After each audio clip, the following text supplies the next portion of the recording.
سپارش میدم.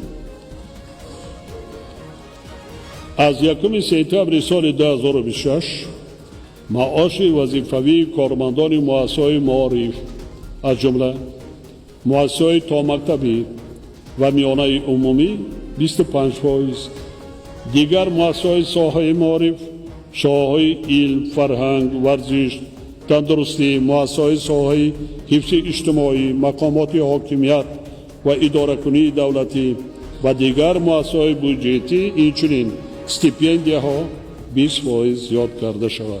موضوع مهلت عمل کننده کارمندان مقامات حفظ حقوق، خدمتچیان حربی و دیگر کارمندان این مقامات 20% زیاد کرده شود. حد اقل مزد مهلت برای تمام شاخه‌های اقتصادی و اجتماعی کشور به اندازه 1300 تومان در یک ماه مقرر کرده شود.